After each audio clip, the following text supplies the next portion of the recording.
Bonjour à toutes, bonjour à tous, bienvenue en 2020. Alors c'est une très grande joie que j'ai de vous retrouver en 2020. Alors je voudrais donc, comme on dit à Abidjan, vous souhaiter bonne année. À Abidjan, au lieu de dire bonne heureuse année, on dit bonne année. Et je vous souhaite une bonne année d'abord de santé.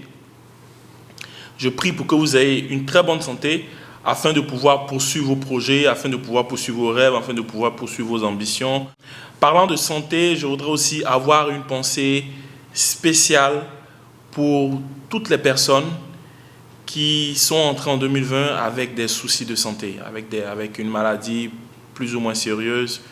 Je voudrais vous dire la chose suivante.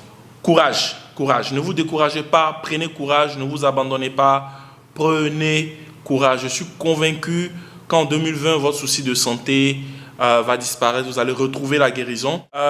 2020 a commencé et c'est aussi le moment pour moi de m'arrêter et de dire merci.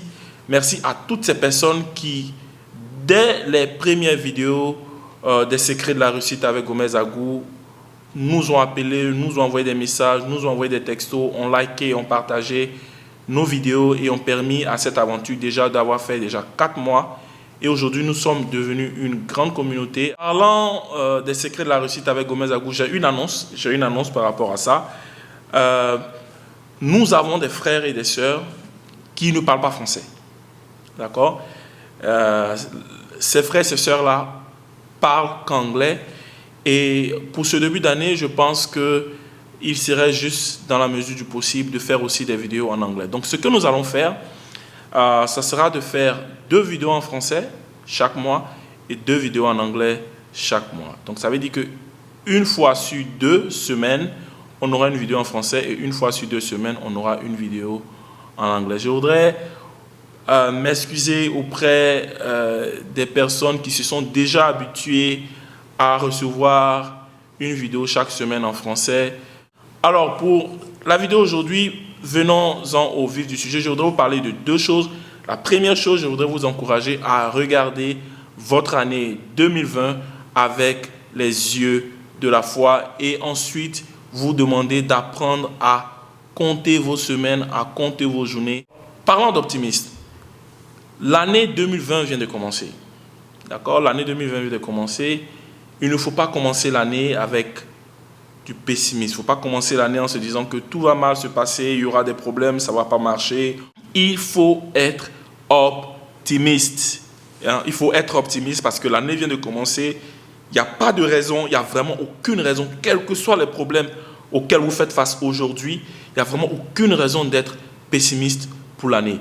Je disais à un ami, on s'était appelé, on parlait un peu de tous les progrès qu'il avait réussi à faire d'un point de vue professionnel depuis environ 7 ou 6 ans et qu'il avait réussi à faire tous ces progrès-là en ayant les yeux de la foi, en se disant que ça allait marcher, en se disant que quelque chose de grand allait sortir de tous ses efforts. Et je lui disais la chose suivante, que être optimiste dans la vie, c'est être comme un conducteur de voiture qui conduit la nuit. Lorsque vous conduisez la nuit, les phares de voiture sont supposés éclairer, donc vous montrez le chemin. Mais généralement, les phares de voiture éclairent maximum 100-150 mètres. Donc en pleine nuit, lorsqu'il fait tout noir, lorsque vous faites vraiment un vrai voyage où il n'y a pas de lapandé, il fait tout noir, vous êtes sur la route, vos lumières éclairent que 100 ou 150 mètres. Donc le conducteur, bien qu'il ne voit que 100 ou 150 mètres sur les 10 km ou sur les 50 km ou sur les 90 km qu'il doit conduire, le conducteur avance sur 100 ou 150 mètres et au fur et à mesure qu'il avance, les phares continuent d'éclairer toujours 100 ou 150 mètres et il voit juste devant lui, mais continue d'avancer. Et il fait ça jusqu'à ce qu'il arrive à parcourir les 10, les 20, les 30, les 50, les 90 km, c'est-à-dire jusqu'à ce qu'il arrive à destination.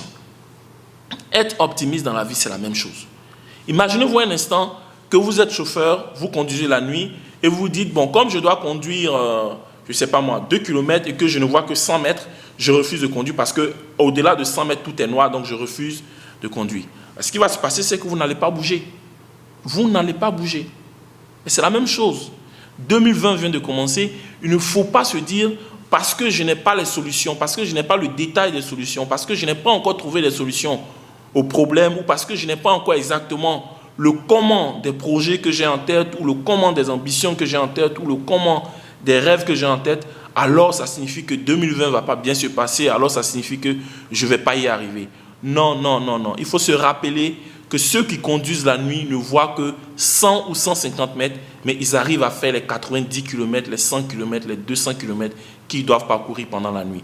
Pourquoi? Parce qu'ils avancent avec les yeux de la foi, avec la conviction qu'au-delà des 100 ou 150 mètres qu'ils voient, il y a une route. Autre chose dont je voudrais parler rapidement, c'est de vous dire, vous avez l'année qui vient de commencer, prenez votre temps au sérieux.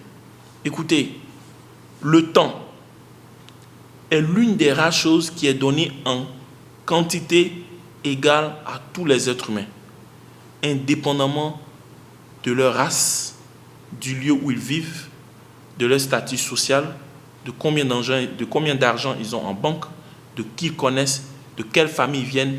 Indépendamment de tout ça, le temps est l'une des rares choses qui est donnée en quantité et en part égale. On dit souvent, les hommes naissent égaux en droit et en devoir.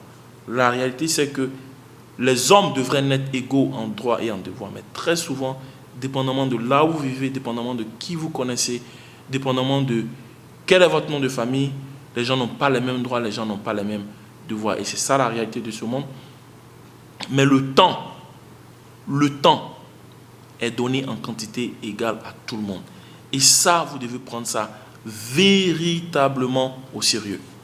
Que vous soyez riche, que vous soyez pauvre, que vous soyez directeur, que vous soyez élève, que vous soyez père de famille, que vous soyez célibataire, dans la journée, tout le monde aura 24 heures. Et c'est ce temps-là qui est donné à part égale à tout le monde. C'est ce temps-là qui détermine qui vous serez dans la société. C'est ce temps-là qui détermine si vous allez réussir ou vous allez échouer. C'est ce temps-là qui détermine si vous pourrez construire ou vous ne pourrez pas construire. Donc prenez votre temps au sérieux. C'est avec le temps que vous avez au cours d'une journée que vous préparez votre avenir. C'est avec le temps que vous avez au cours d'une journée que vous réussissez vos projets. C'est avec le temps que vous avez au cours d'une journée que vous arrivez à devenir, comme on dit en Côte d'Ivoire, quelqu'un dans la société. Donc il faut prendre son temps au sérieux.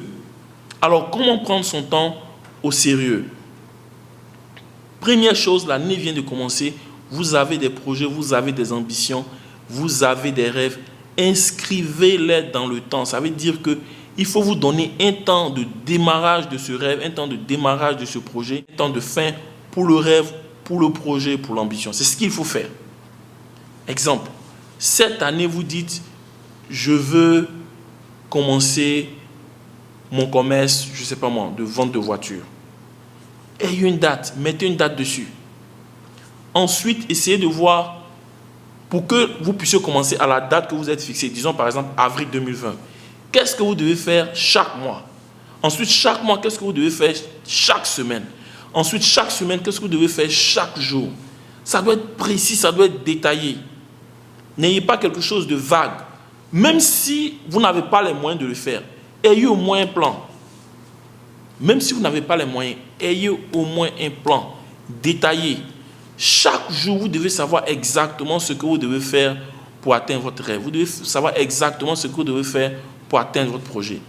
Ne vous réveillez pas le matin sans avoir aucune idée de ce que vous devez faire exactement pour votre projet. L'autre chose que je voudrais dire, cette année, s'il vous plaît, arrêtez de perdre du temps inutilement sur les réseaux sociaux. Vous avez bien compris. Alors, je suis que tu vas te dire, mais c'est sur les réseaux sociaux que moi je te regarde. Bien sûr, les réseaux sociaux sont importants. Il y a des choses importantes, il y a des choses utiles que vous pouvez récupérer sur les réseaux sociaux. Mais je parle des personnes qui passent toute leur journée sur les réseaux sociaux, à ne rien faire d'autre que de regarder Facebook, WhatsApp, YouTube, à ne rien faire d'autre. Et ce n'est pas comme s'ils font de la recherche, ce n'est pas comme s'ils sont en train d'apprendre de nouvelles choses pour leur projet. Ils passent juste le temps à passer sur les pages, à liker des pages, à partager des trucs qui ne les apportent rien à part de la distraction.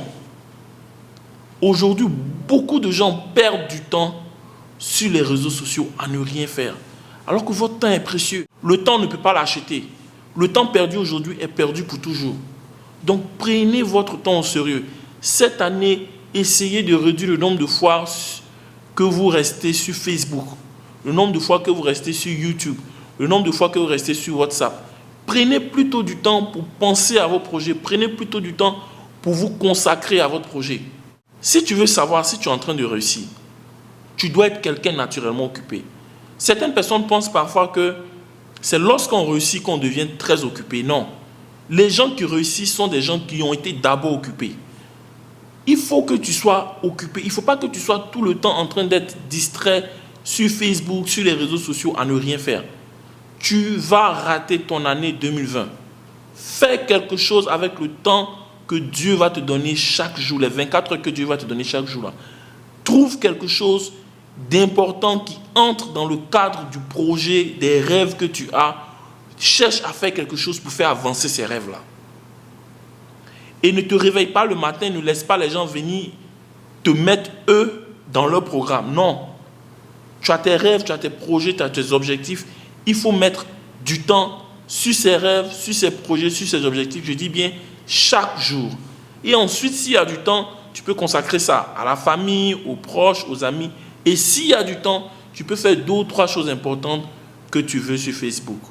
Mais ne reste pas toute la journée sur Facebook en train comment on appelle ça en français, de rafraîchir ton écran pour voir si ça fait 1 seconde, le monde s'est écroulé, toi tu n'es pas au courant. Le monde ne va pas s'écrouler. Même si tu n'es pas sur Facebook, la journée, le monde ne va pas s'écrouler. Donc prends le temps pour consacrer à tes projets, à tes ambitions, aux choses que tu dois faire, plutôt que de passer 8 heures de temps ou parfois toute la journée en train de regarder Facebook. Merci infiniment de m'avoir suivi. Reste audacieux, garde la foi en toi et en Dieu. Que Dieu te bénisse et à la semaine prochaine. Ciao.